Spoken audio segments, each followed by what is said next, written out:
नमस्कार विद्यार्थी मित्रांनो, टिक्कर मराठी सरळ सेवा या यूट्यूब चॅनलवर मी उमेश सर तुमच्या सर्वांचं मनपूर्वक स्वागत करतो।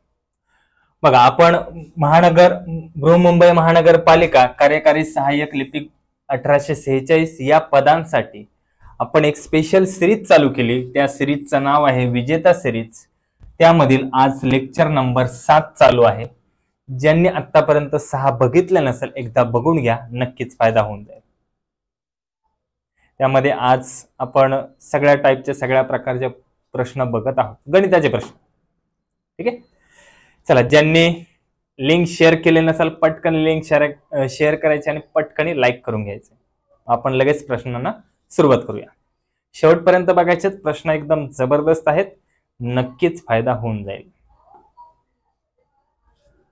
चला, लिंक शेअर केली असेल, सर्वांना आवाज क्लिअर येत असेल, लिंक शेअर केली असेल, चला लगेच आपण प्रश्नांना सुरुवात करूया। पहिलाच प्रश्न बघा, 2 मजूर रोज 6 तास काम करून एक काम 10 दिवसात पूर्ण करतात, तर तेच काम 4 मजूर रोज 12 तास काम करून किती दिवसात पूर्ण करतील?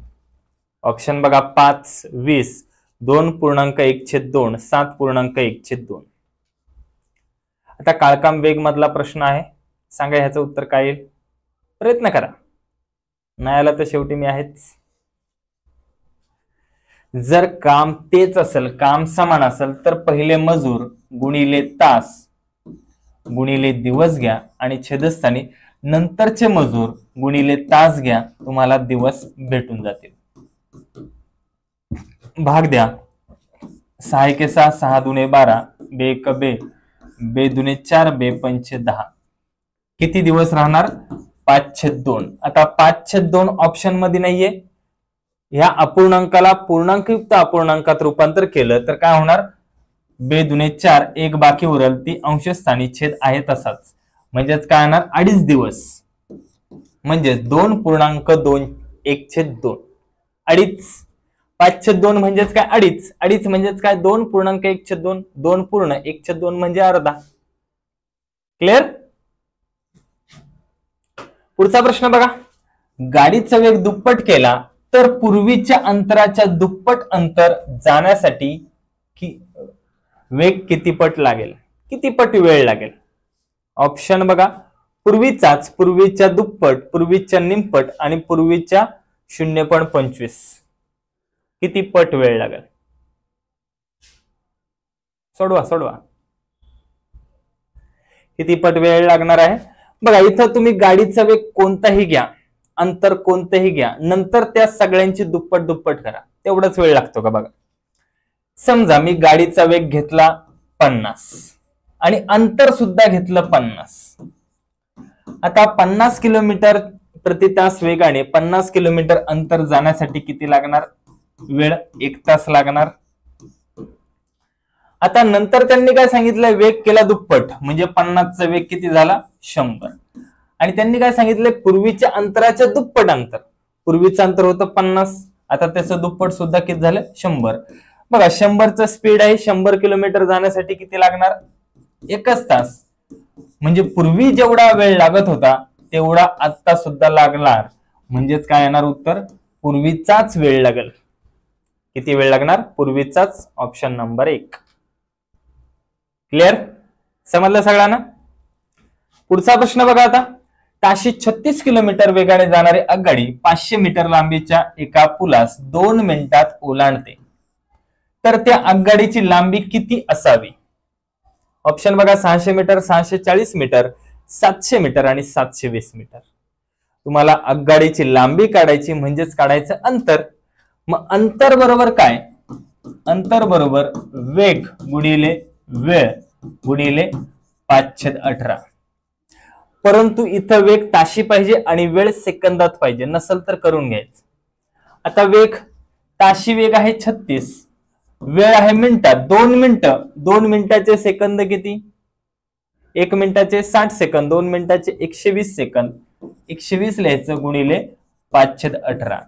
भाग द्या, 18 दुणे 36, 5 दुणे 10, 10 गुणिले 120, म्हणजेच 120 वर 1 0, म्हणजेच एकूण अंतर झालं 1200 मीटर.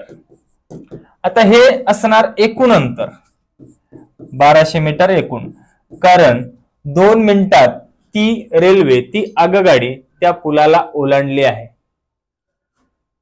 आता ओलांडल्यानंतरचं अंतर आहे 1200, मग त्या गाडीची लांबी आहे 500, मग 1200 मधून 500 गेले म्हणजे 700 मीटर लांबीची काय असणार, आगगाडी असणार. 500 मीटर लांबीचा एक पूल आहे. पुलाची लांबी, एकूण अंतर मधून पुलाची लांबी वजा केली तुम्हाला रेल्वेची भेटेल, किंवा रेल्वेची वजा केली असती तर पुलाची भेटली असती. मग इथं विचारली कोणाची, रेल्वेची. मग रेल्वेची लांबी किती असणार, 700 मीटर. त्या पुलाची लांबी जर 500 मीटर असेल तर रेल्वेची लांबी असणार 700 मीटर, कारण दोन्ही अंतर एकूण किती आहे, 1200 मीटर. कळले सर्वांना? क्लिअर?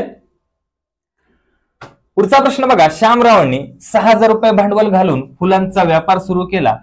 3 महिन्यांनी शेखरने काही भांडवल देऊन भागीदारी स्वीकारली. वर्ष अखेर श्यामराव यांना जितका नफा मिळाला त्याच्या निम्मा नफा, त्याच्या अर्धा नफा शेखरला मिळाला, तर शेखरचे भांडवल किती होते? ऑप्शन बघा, 2500, 3000, 3500 आणि 4000. बघा, भागीदारी प्रमाण यामधला प्रश्न आहे. भागीदारी प्रमाण मध्ये एकच कन्सेप्ट, भांडवलाचे गुणोत्तर गुणिले मुदतीचे गुणोत्तर बरोबर नफ्याचे गुणोत्तर. या कन्सेप्टवर संपूर्ण टॉपिक क्लिअर होऊन जातो. सोडवा, प्रयत्न करा. नाही आलं तर शेवटी मी आहेच. बघा कोण कोण आहे, श्यामराव आहे आणि शेखर आहे. श्यामरावने गुंतवलेत 6000 भांडवल, शेखरने किती गुंतवलं तेच आपल्याला काढायचंय. श्यामरावने व्यवसाय सुरू केला म्हणजे तो असणार पूर्णपणे 12 महिने. 3 महिन्यानंतर शेखर आला म्हणजे शेखरने किती महिने भांडवल गुंतवले, 9 महिने. त्यांना नफा कसा झालाय, श्यामरावला जेवढा नफा झाला त्याच्या निम्मा नफा कोणाला झाला, शेखरला. आता काय करा, इथं भाग द्या. बघा 4 3 ने भाग दिला, 3 चौक 12, 3 त्रिक 9. आता ह्यांच्या भांडवलाचे गुणोत्तर बरोबर मुदतीचे गुणोत्तर. मग मुदतीचे गुणोत्तर असेल तर काय करायचं, त्याचा तिरकस गुणाकार करून सरळ वरती लिहायचं. म्हणजे बेत्रिक 6 इकडं आणि 4 एके 4 इकडं. म्हणजे श्यामरावाचा गुणोत्तर भांडवलाचं किती असणार, 6, आणि शेखरचं किती असणार, 4. मग 6 बरोबर जर 6000 असेल तर 4 बरोबर किती, तिरकस गुणाकार 1000 असणार एक भाग. मग 4 भागाचे किती येणार, 4000. म्हणजे शेखरने किती भांडवल गुंतवलं असणार, 4000 भांडवल गुंतवलं असणार. ज्याला इथं नसेल समजलं त्याला बघा संपूर्ण स्पष्टीकरण करून सांगतो. बघा 6000 भांडवल गुंतवलं 2 पद्धतीने सांगतो. आणि ह्यानी 12 महिने 9 महिने ह्यानी गुंतवलं, ह्याला नफा भेटला 2, ह्याला भेटला 1. आता आपण इथं याचा संक्षिप्त रूप केलं, 3 चौक 12, 3 त्रिक 9. म्हणजे आता मुदतीचे गुणोत्तर बघा, भांडवलाचे गुणोत्तर हा समजा याचा आहे 6000, याचा x गुणिले मुदतीचे गुणोत्तर काय, 4/3 बरोबर नफ्याचे गुणोत्तर 2/1. आता तुम्हाला काय काढायचं, इथं भांडवल काढायचं असेल तर ह्याचं काय होणार, तिकडे गेल्यावर व्यस्त होणार. म्हणजेच भांडवल ह्याचं आहे 6000, ह्याचं आहे x बरोबर ह्याचा नफा 2/1 गुणिले काय होणार, इकडे 3/4. आता भाग द्या, बे कबे बे दुने 4. म्हणजे त्यांचा भांडवलाचा गुणोत्तर काय होणार, 3/2. म्हणजे 3 भाग बरोबर 6 असेल तर 2 भाग बरोबर किती, तिरकस गुणाकार 6000 गुणिले 2 भागिले 3. 3 दुने 6, 1 2 3 0. मग 2 बे दुने किती, 4 आणि 3 0. म्हणजे शेखरने किती रुपये भांडवल गुंतवले असणार, तर 4000 भांडवल गुंतवले असणार. कळलंय? आता तर सर्वांना समजलं असेल, सर्वांना डोक्यात फिट बसला असेल. इथं तुम्हाला नसेल कळलं, मी आपल्या सेम त्या स्ट्रिकने सांगितलं, तिरकस गुणाकार करून फक्त इकडे वरती लिहायचा, विरुद्ध साईडला लिहायचा. कळलं?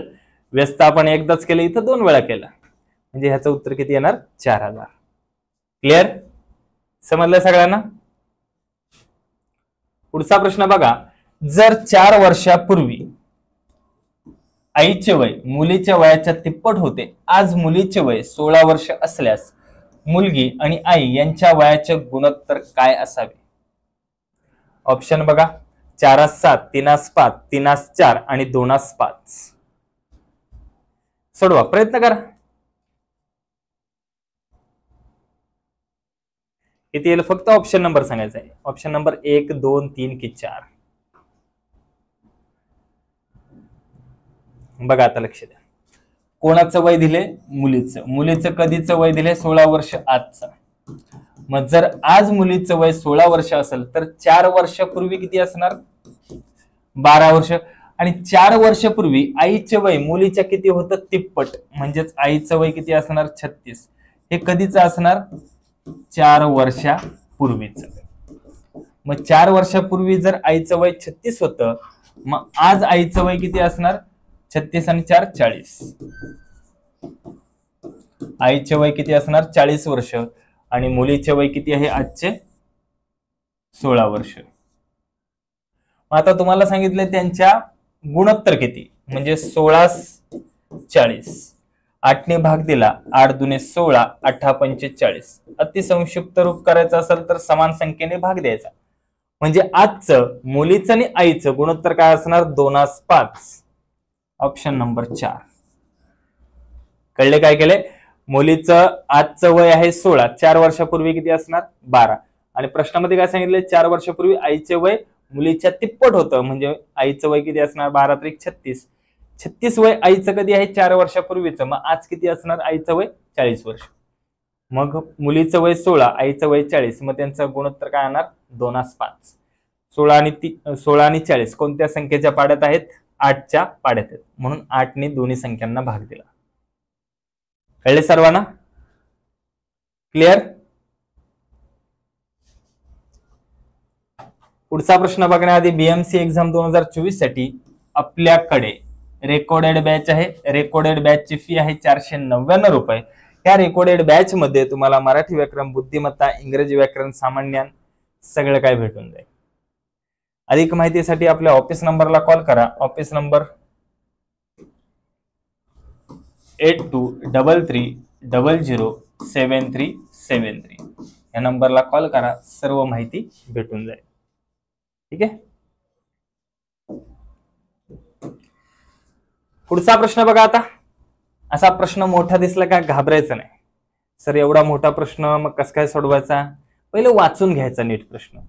ABC या तिघांच्या वयांची बेरीज 96 वर्ष आहे. त्यापैकी B चे वय काढण्यासाठी खाली दिलेल्या विधान 1 व विधान 2 वरून कोणते विधान आवश्यक आहे? आपल्याला काढायचं आहे B चं वय. B चं वय काढण्यासाठी फक्त A विधान आवश्यक आहे की विधान 2 आवश्यक आहे? मग आता विधान काय सांगितलं बघा. विधान 1 मध्ये A चे वय C च्या वयापेक्षा 6 वर्षांनी जास्त आहे.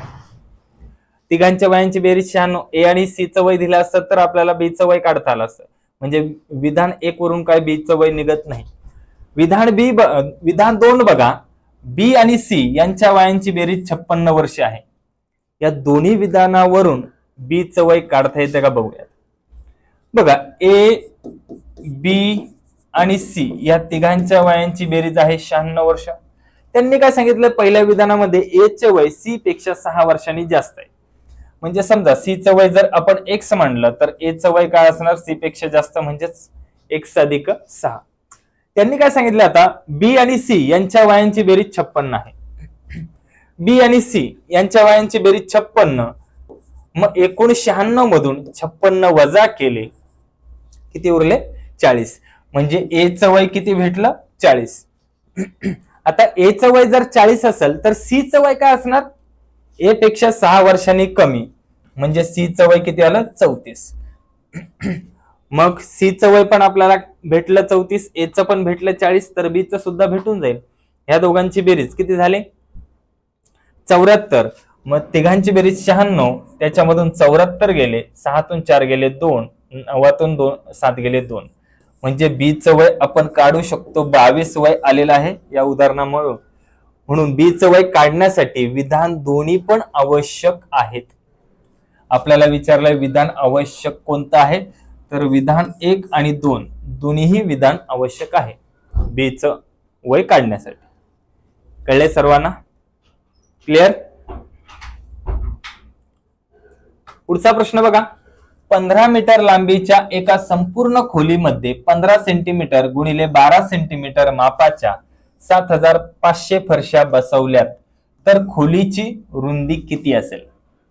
ऑप्शन बघा. 8 मीटर, 9 मीटर, 9.5 मीटर आणि 10 मीटर. बघा, आपल्या खोलीची लांबी दिलेली आहे, रुंदी काढायची. त्या फरशीचं क्षेत्रफळ दिले आणि एकूण फरशा दिल्यात. मग फरशीचे क्षेत्रफळ आणि एकूण फरशा यांच्या गुणाकाराला जर लांबीने भाग दिला तर तुम्हाला रुंदी भेटून जाईल. बघा, सर्वसाधारण आपण कसं काढतो? आपल्याला जर फरशांचे एकूण फरशा काढायच्या असतील तर आपण काय करतो? त्या आयताचं क्षेत्रफळ म्हणजेच लांबी गुणिले करतो रुंदी आणि त्या फरशीच्या क्षेत्रफळाने भाग देतो. फरशीचं जे क्षेत्रफळ असेल त्याने काय करतो? भाग देतो. मग आता इथं लांबी किती दिले? 15 मीटर आणि जे फरशीचे क्षेत्रफळ आहे ते सेंटीमीटर मध्ये आहे. मग एकतर त्या दोघांना समान एककात करायचंय. मग 15 मीटर आहे त्याला सेंटीमीटर मध्ये केलं तर किती येणार? 1500 गुणिले रुंदी आपल्याला काढायची. फरशीचे क्षेत्रफळ 15 गुणिले 12 आणि एकूण फरशा इथं तुम्हाला दिलेल्या आहेत किती? 7500. मग 15 गुणिले 12 एक्स ला काय भागिले, तिकडे गेल्यावर काय होणार? गुणिले. आणि 1500 काय एक्स ला गुणिले, इकडे आल्यावर काय होणार? भागिले. 7500 गुणिले 15 गुणिले 12 भागिले 1500. 2 शून्य गेले, 2 शून्य गेले, 15 ला 15 गेले, राहिले काय? 75 गुणिले 12. यांचा गुणाकार करा. 12 पंचे 60, 12 7 84, 6 90. किती आलं? 900. हे कशात असणार? सेंटीमीटर मध्ये. कारण आपण सर्वांना केलं होतं सेंटीमीटर. मग 900 सेंटीमीटर म्हणजे किती मीटर? तर भागिले काय करणार आपण? 100. 2 शून्य गेले, 900 सेंटीमीटर म्हणजेच काय? 9 मीटर. म्हणजे त्या खोलीची लांबी असणार 15 मीटर आणि रुंदी किती असणार? 9 मीटर.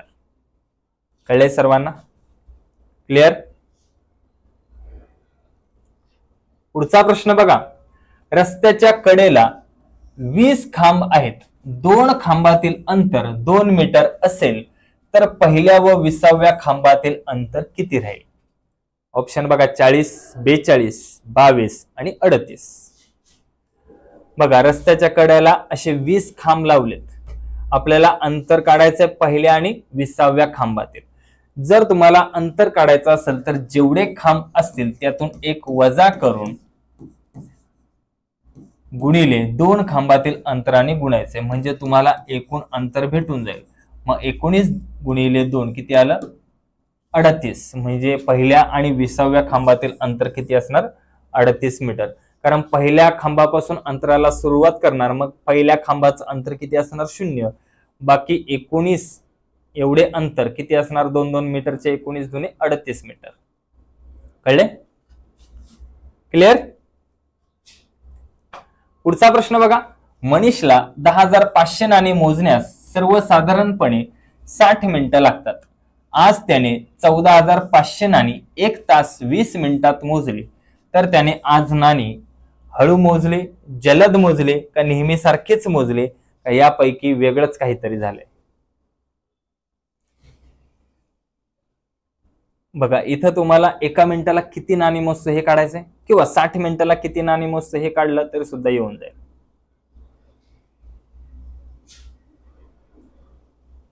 समजलंय? बघा, 2 पद्धतीने सांगतो. हे 10,500 नाणी मोजण्यासाठी त्याला 60 मिनिटं लागली. म्हणजे त्याने 1 मिनिटाला किती नाणी मोजले? 0 गेला, 0 गेला, 6 1 6, 4 उरले, 6 7 42, 3 उरले, 6 35. म्हणजे 1 मिनिटाला तो जवळजवळ 175 नाणी मोजू शकतो. आज त्याने किती नाणी मोजलेत? 14,500 नाणी मोजलेत. 1 तास 20 मिनिटं. 1 तास म्हणजे 60 आणि पुढचे अजून 20 मिनिटं म्हणजे 14,500 नाणी मोजायला त्याला 80 मिनिटं लागली. मग 80 मिनिटात जर तो 14,500 मोजतो म्हणजे 1 मिनिटाला त्याने किती मोजले असेल सरासरी? 0 गेला, 0 गेला, 8 1 8, 6 उरले, 65 8 8 64, 1 उरला, 8 1 8, म्हणजेच त्याला जवळजवळ एका मिनिटाला त्याने आज 181.25 म्हणजे 175 पेक्षा जास्तच नाणी त्याचे आज मोजून होतात. म्हणजे आज त्याने जलद मोजली, ती नाणी काय मोजली? जलद. जर इथं सुद्धा 175 आला असतं म्हणजे नेहमीप्रमाणेच मोजली, 175 पेक्षा कमी आला असतं हळूहळू मोजली असती, आणि बरोबर 175 आला असतं तर नेहमीप्रमाणेच. कळलं? पण इथं उत्तर काय आलं? 181 म्हणजे 175चा एक जरी नाणं जास्त असतं तर आपण म्हटलं असतं त्याने आज जलद मोजले. कळले? क्लिअर?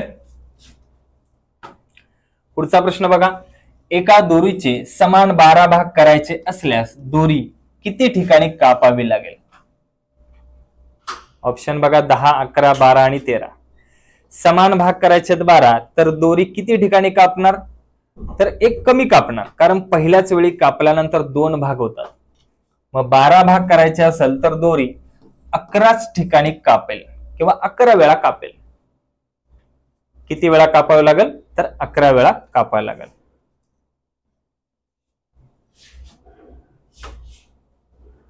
ज्यांनी आतापर्यंत टिक्कर मराठी ऍप डाउनलोड केला नसेल त्यांनी करून घ्या, कारण आपले युट्यूबचे जेवढे काही लेक्चर होतात त्या लेक्चरची फ्री मध्ये तुम्हाला PDF फ्री कोर्स या ऑप्शन मध्ये भेटून जाईल. आणि त्याचबरोबर असेच नवीन नवीन व्हिडिओ पाहण्यासाठी चॅनलवर जर नवीन असाल तर सबस्क्राईब करायचे, आणि जाता आता ज्यांनी लाईक केलं नसेल त्यांनी लाईक करून जायचं. चला मग आज आपण इथेच थांबूया. भेटूया दररोज दुपारी 1 वाजता. न चुकता न विसरता. Bye bye. Take care.